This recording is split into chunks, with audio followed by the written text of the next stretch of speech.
So I watched Patrick Bet-David absolutely destroy Anthony Weiner. Anthony Weiner came on to Patrick Bet-David's live show, and sometimes the PBD gets a little dry and a little repetitive, but sometimes Patrick Bet-David absolutely knocks it out the park. At one time in the episode, he started giving Patrick Bet-David some flack. Patrick Bet-David throws up the video of him admitting and his whole perversion scandal and makes him sit there and watch it, which is interesting because there's so many layers to that. And then the other thing is that Patrick Bet-David quickly called him a douchebag because he was like, right when you came here, is your name Pat or Patrick? And that's funny. That's funny. That's cool. That's cool that he tried to punk Patrick Bet-David like that. But Patrick Bet-David isn't a great interviewer. Patrick Bet-David just has a lot of money. He's got this money. So he doesn't need to sit there and worry about brands and sponsorships and, looking so professional and polished. Forget that. Cable television's done. All that perfectly scripted, perfectly worded stuff, that's all garbage. That's all over. But Patrick Bet-David totally nuked Anthony Weiner. Now, what did I notice about Anthony Weiner? Anthony Weiner, first of all, the guy was dead behind the eyes.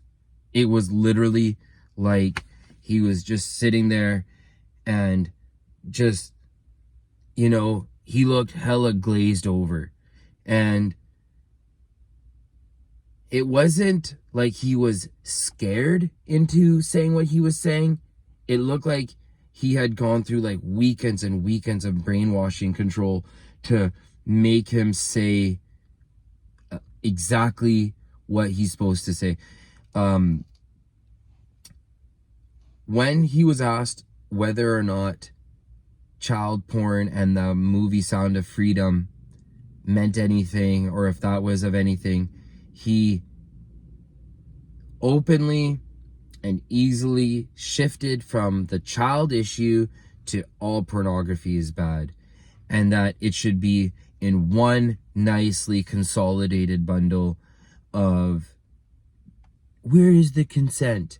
But Anthony Weiner would not go and stick up for the kids. He wasn't on that angle.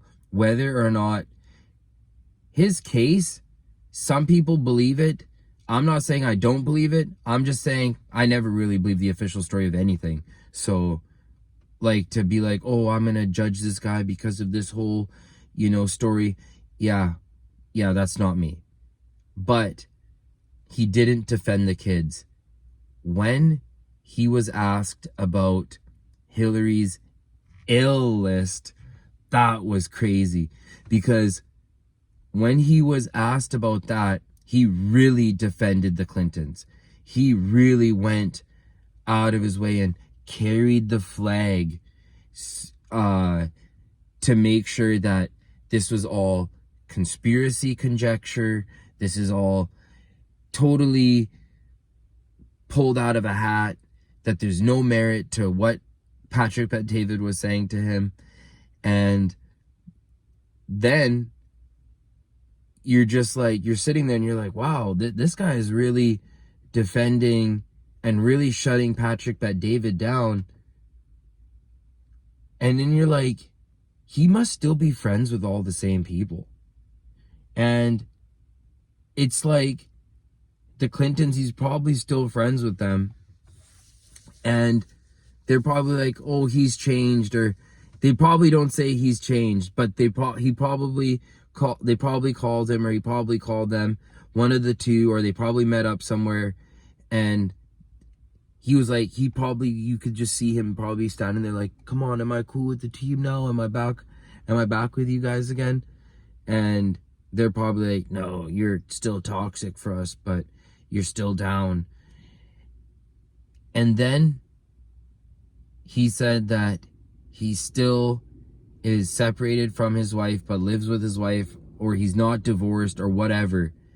And when that happened, I feel like, to me, it just signaled that these politicians have transactional marriages, transactional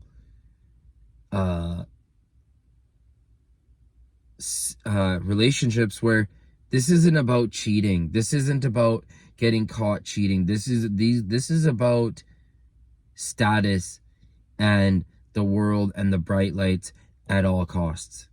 That's what this is. And the greasiest tactics to burn your friend to stay in power is what you get the feeling Anthony Weiner represents.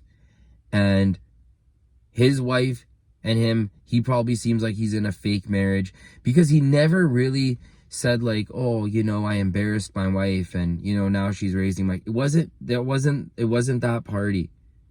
And you can just see that, like, for representing his family friends, he would completely go off the rails and shut everything down. But when it came to the Sound of Freedom movie, he just kind of wanted to not act like there was of any significance.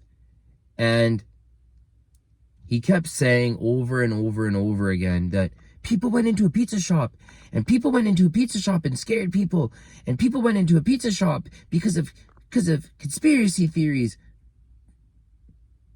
Yeah. Maybe 3 years ago, maybe 4 years ago, maybe 6 years ago, it would be like, this is all just crazy conspiracy. But come on, man. We all know there was the Epstein thing and the flight logs. Thank you, and subscribe to my channel and leave a like.